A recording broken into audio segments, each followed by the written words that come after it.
Sa ngalan ng Ama at ng Anak at ng Espiritu Santo. Amen. Ang pagpapala ng ating Panginoong Jesucristo, ang pag-ibig ng Diyos Ama, at ang pakikipagkaisa ng Espiritu Santo, naway sumainyong lahat. At sumaiyo rin. Diyos ng lahat ng bagay, sa sanlibutan ng ating Panginoon, kaya't hindi natin siya maikakahon sa ating ordinaryong pagtingin at pananaw ng mundo. Nagkatawang tao ang Diyos upang ipamalas sa atin na nasa ordinaryo at pamilyar na bagay natin maaaring mamalas ang kaharian ng Diyos. Ipanalangin nating magkaroon tayo ng bukas na mga mata at maunawaing isipan at puso upang maisakatuparan natin ng buo ang kalooban ng Diyos Ama. Mga kapatid, aminin natin ang ating mga kasalanan upang tayo'y maging marapat gumanap sa banal na pagdiriwang.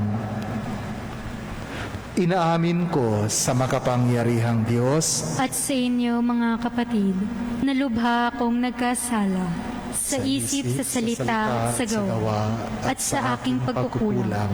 Kaya'y sinasamo ko sa mahal na Birheng Maria, sa lahat ng mga anghel at mga banal, at sa inyo mga kapatid, na ako'y panalangin sa Panginoong ating Diyos. Kaawaan tayo ng makapangyarihang Diyos, patawarin tayo sa ating mga kasalanan, at patnubayan tayo sa buhay na walang hanggan. Amen.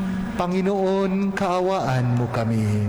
Panginoon, kaawaan mo kami. Kristo, kaawaan mo kami. Kristo, kaawaan mo kami. Panginoon, kaawaan mo kami. Panginoon, kaawaan mo kami. Gloria in excelsis Deo.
Manalangin tayo. Ama naming makapangyarihan, pakundangan sa pagpapakumbaba ng anak mong masunurin, ibinangon mo sa pagkadapa ang sangkatauhang masuwayin. Ipagkaloob mo sa amin ang banal na kagalakan upang kaming sinagip mo sa kaalipnan ay magkamit ng iyong ligayang walang katapusan. Sa pamagitan ni Jesucristo, kasama ng Espiritu Santo, magpa sa walang hanggan. Amen.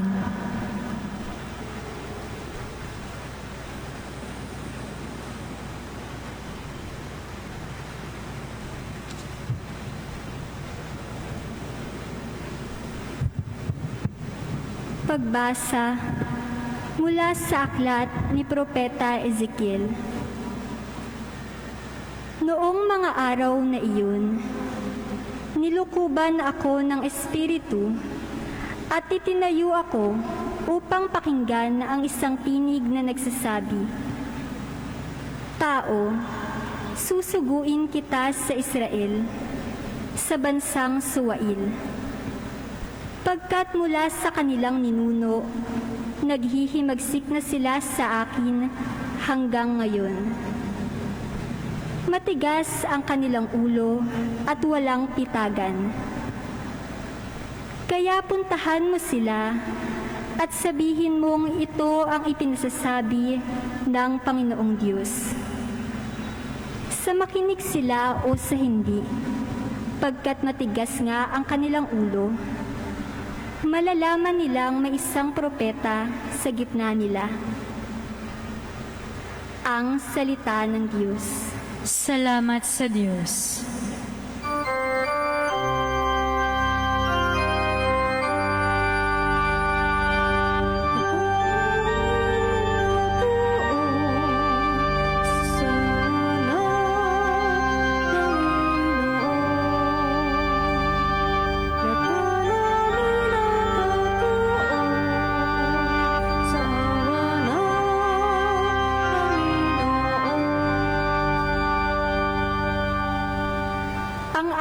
Pangmasid doon nakapukol sa luklukang trono mo, O Panginoon.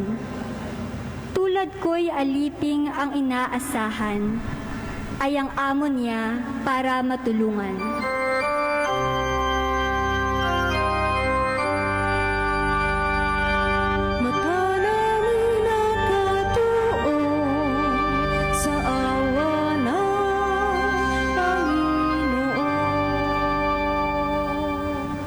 Kaya walang humpay ang aming tiwala, hanggang ikaw poon sa ami maawa. Mahabag ka sana kami kaawaan, labis na ang hirap naming tinataglay.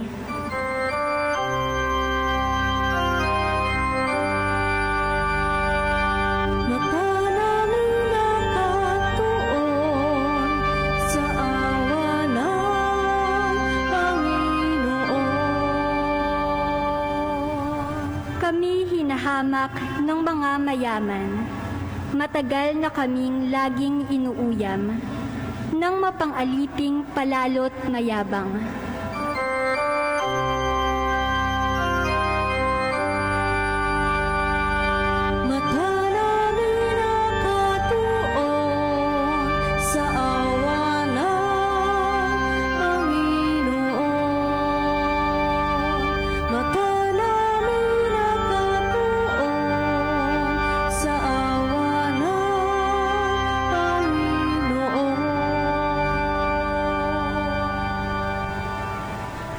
Pagbasa mula sa ikalawang sulat ni Apostol San Pablo sa mga taga-Korinto. Mga kapatid, para hindi ko ipagyabang ang kamanghamanghang pahayag ng Diyos sa akin, ako'y binigyan ng isang kapansanan sa katawan na nagsisilbing pamalo ni Satanas upang huwag akong magpalalo. 3 beses kong idinalangin sa Panginoon na alisin ito. Ngunit ganito ang kaniyang sagot. Ang tulong ko'y sapat sa lahat ng pangangailangan mo. Lalong nahayag ang aking kapangyarihan kung ikaw ay mahina.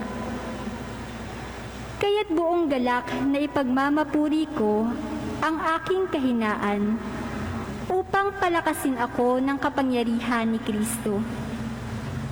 Dahil kay Kristo, walang halaga sa akin kung ako may mahina, kutyain, pahirapan, usigin at magtiis. Sapagkat kung kailan ako mahina, saka naman ako malakas. Ang salita ng Diyos. Salamat sa Diyos.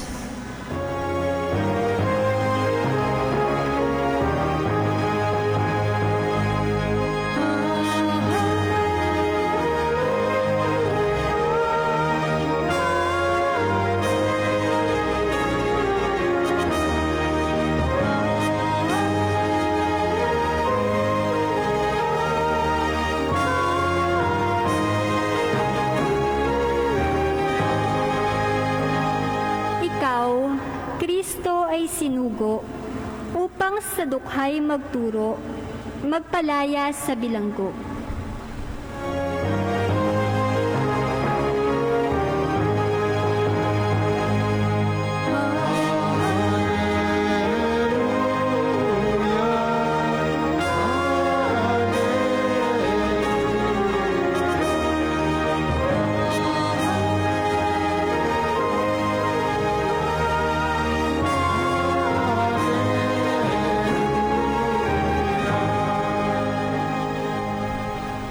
Sumainyo ang Panginoon. At sumaiyo rin. Ang mabuting balita ng Panginoon ayon kay San Marcos.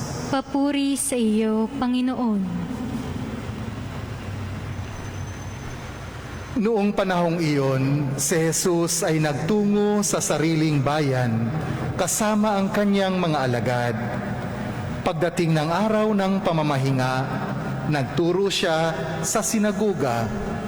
Nagtaka ang maraming nakarinig sa kanya at nagtanong, saan niya nakuha ang lahat ng iyan?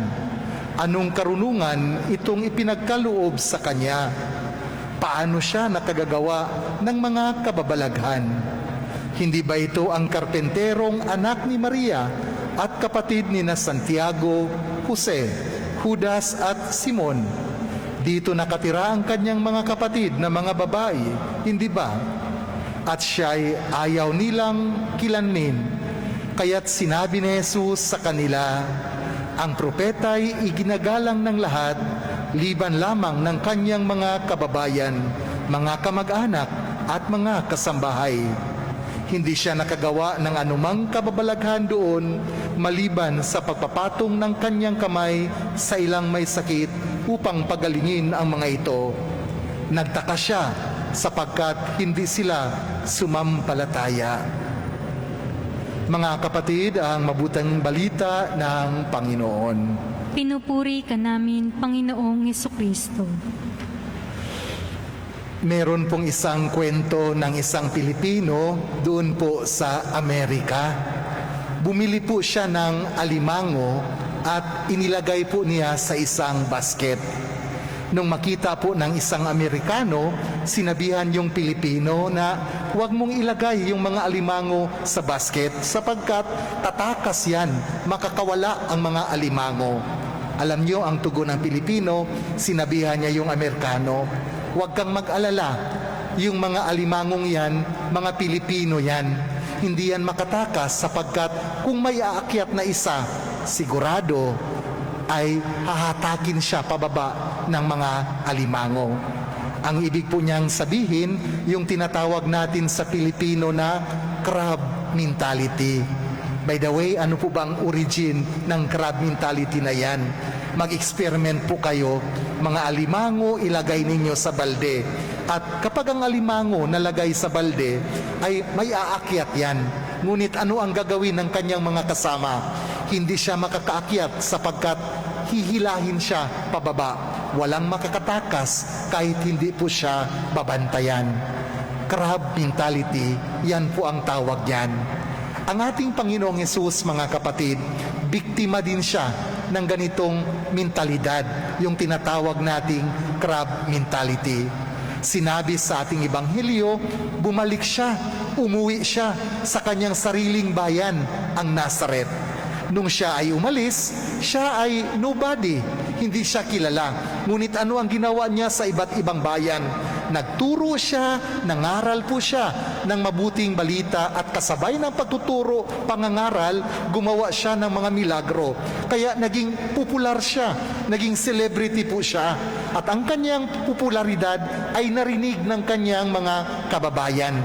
Ito ngayon, pagbalik niya sa sinagoga sa kabayan ng kanya sariling bayan, Nazaret, nagturo siya. At nung marinig ng kanyang mga kababayan, ano po ang reaksyon dito? Ang reaksyon po dito, nakasulat dito, ay namangha sila.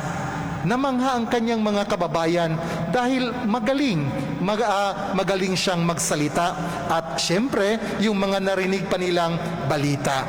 Ngunit hindi po nagtagal ang kanilang pagkabilib, pagkamangha, sapagkat ano ang sabi nila? Hindi ba ito ang karpentero, anak ni Maria? In other words po, mga kapatid, nawala ang kanilang pagkabilib because para po sa kanila, ordinaryong tao lamang si Jesus. Ang problema po sa kanila, yung tinatawag natin sa Ingles, they were seeking human explanation of what Jesus did. They failed to see the hand of God working in Jesus. Ang hinahanap po nila, yung makataong pagpapaliwanag. Bakit nagawa ito ni Jesus? Kaya yung mga katanungan po nila ay sunod-sunod. Saan niya nakuha ang lahat ng iyan? Anong karunungan itong ipinagkaloob sa kanya? Paano siya nakagagawa ng mga kababalaghan? Mga tama namang katanungan. Pero alam niyo mga kapatid, may isang katanungan na napakahalaga na hindi po nila natanong. At ito po yung problema ng mga kababayan ni Jesus. Ano po ang katanungan na ito? Who is this man Jesus? Sino ba ito si Jesus? Hindi po nila naitanong yan. Kaya they failed to recognize the hand of God working in Jesus. Itong katanungan ito, sino ba ito si Jesus? Alam nyo, ito ang kadahilanan bakit si San Marcos nagsulat siya ng Ebanghelyo. Nais lang niya masagot ang katanungang sino ba ito si Jesus. At sa Ebanghelyo po ni San Marcos, yung climax ng kanyang gospel, pagtatapos, mababasa po natin sa chapter 15, verse 31 sa Ebanghelyo ni San Marcos. Kung basahin po ninyo, ito po yung climax. Nung si Jesus ay nakabayubay na sa krus, nung may isang sundalo na tinusok sa kanyang tagiliran, ay nung lumabas na ang dugo at tubig at nalagutan ng hininga si Jesus, nasagot po ang katanungang ito. Pero hindi po Israelita, hindi Hudyo ang nakasagot ng katanungang ito. Isang pagano, Roman centurion, officer of the Roman army.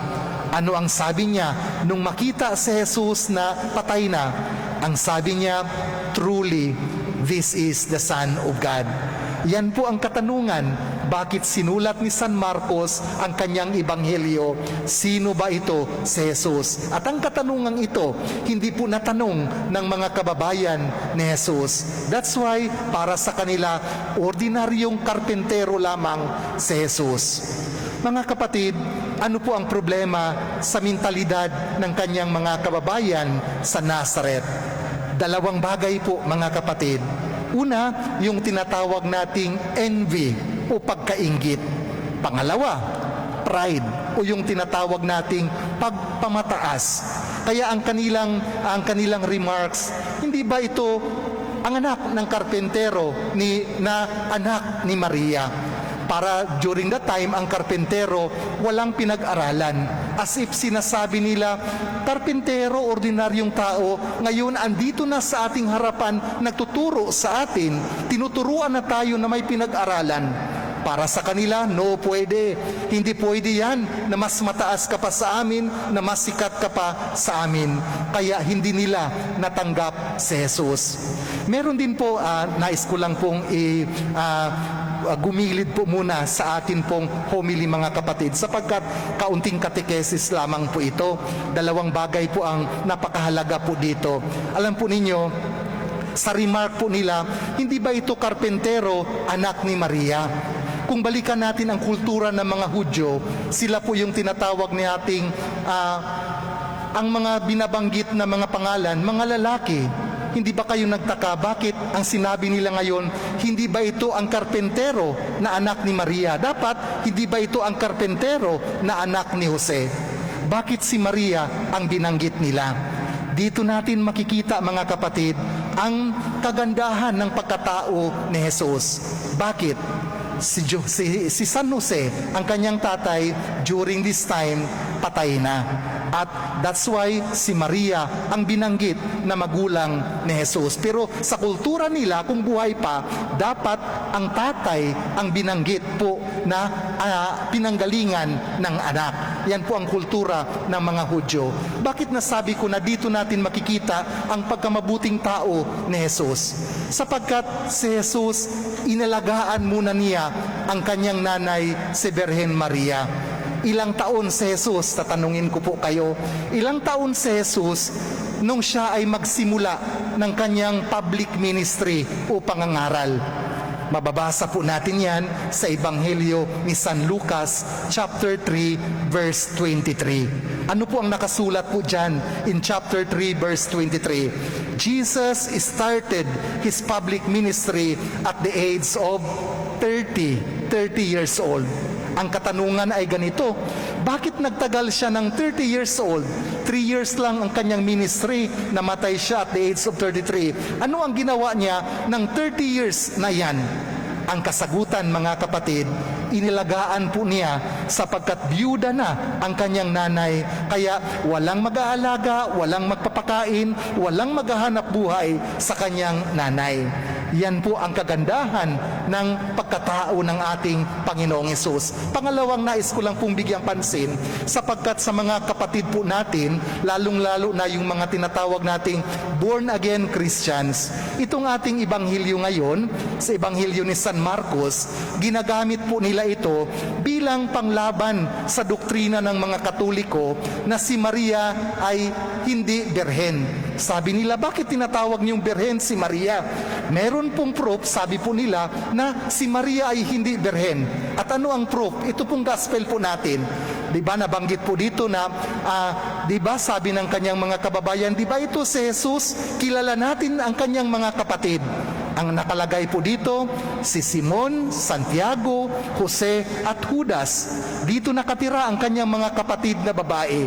Kaya sinasabi nila, therefore, pagkatapos na ipinanganak ni Maria si Jesus, nanganak pa siya ng marami. Kaya paano maging birhen si Maria?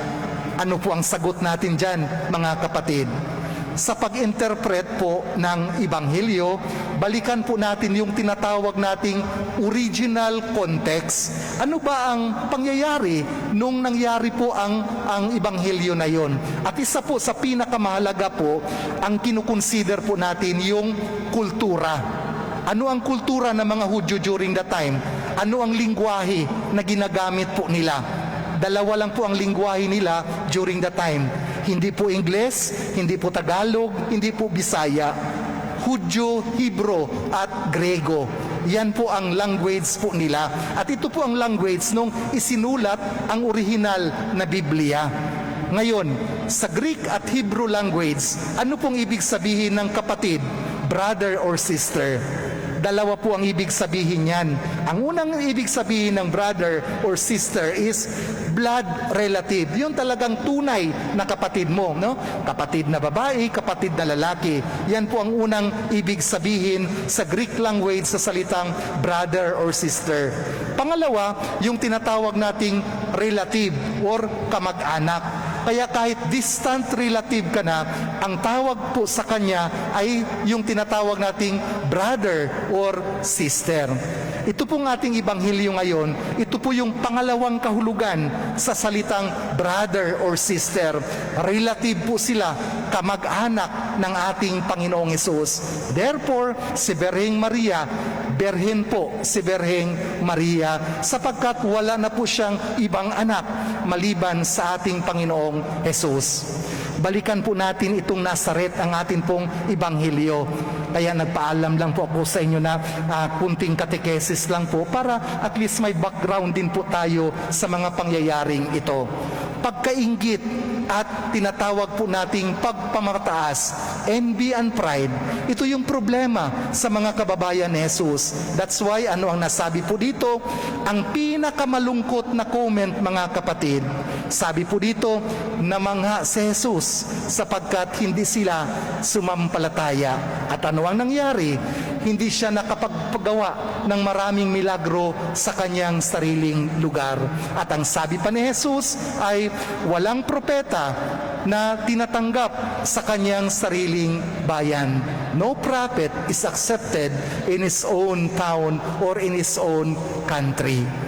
Mga kapatid, ano po ang mensahe nito para sa atin? Itong mentalidad ng kababayan ni Jesus. Minsan po, nakakalungkot isipin, nangyayari din po yan sa atin. May kasabihan po tayo, familiarity breeds contempt. No? Pag ang isang bagay, pamilyar, ginagawa, binabalik-balikan na natin, hindi na po natin na-appreciate. Halimbawa po, mga bagay sa ating pananampalataya, sa everyday, nagsisimba tayo, kada linggo nagsisimba tayo, chances are, hindi na natin na-appreciate ang mga ginagawa natin. Automatic, mechanical na. Pagsabi, sumayin nyo ang Panginoon, kaagad tayo, sumayin nyo rin. Alam na natin ang mga nangyayari sa loob ng misa. That's why kapag tayo ay nasa loob ng simbahan, parang sasabihin natin, alam ko na ang mangyayari, narinig ko na ang Ebanghelyo na yan. So, hindi po natin na-appreciate. So para po maging mabunga yung atin pong mga panalangin, pagtitipon, we have to take extra effort. Sabi nga po dito sa ating Ebanghelyo, we have to transcend the ordinariness, yung pagiging ordinaryo na mga ginagawa natin para ma-appreciate po natin ang mga bagay-bagay, lalong-lalo na sa atin pong mga pangliturhikal na ginagawa sa ating simbahan.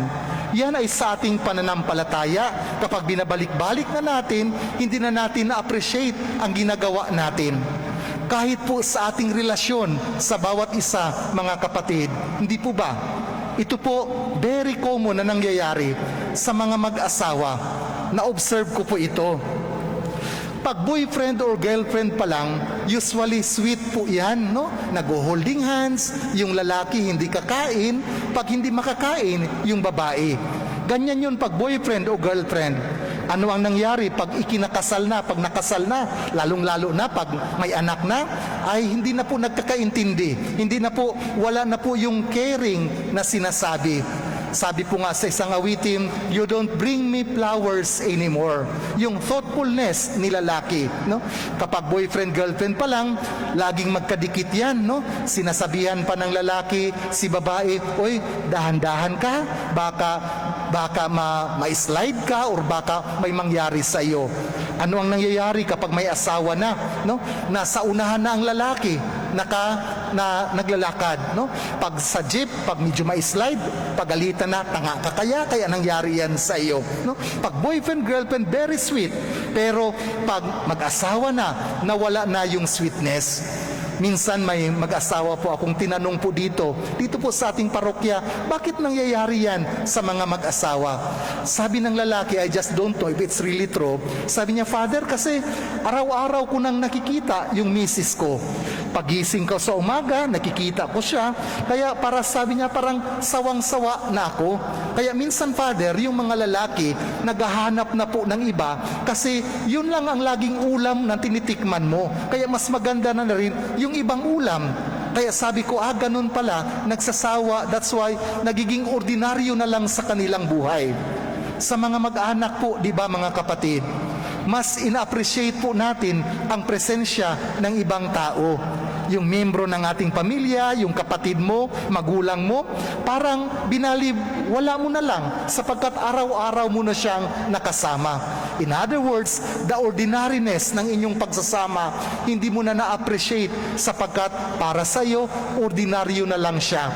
At ito po ang nakakalungkot. We appreciate the value of a person kung anong nangyari kapag patay na siya. Di po ba sa mga necrological service, kung ano-ano ng mga magagandang salita na binibitawan po natin. Pero nung siya ay nabubuhay pa, hindi natin pinapansin, hindi natin na-appreciate ang kanyang pamilya. Pag nasa kabaong na siya, nakapikit na ang dalawang mata, saka pa lang tayo magsasabi, napakabait yan, nakapamabuting tao. Pero nung buhay pa, hindi mo ma-appreciate ang kanyang presensya. Ito pong ibig ko pong sabihin, mga kapatid, na we have to transcend the ordinariness, yung pagiging ordinaryo sa mga pangyayari nang sa gayon ma-appreciate po natin ang presensya ng bawat isa, ang mga ginagawa po natin. Ang mga kababayan ni Jesus, hindi po nila ito nagawa. That's why nakita po nila si Jesus, napaka-ordinaryo lang.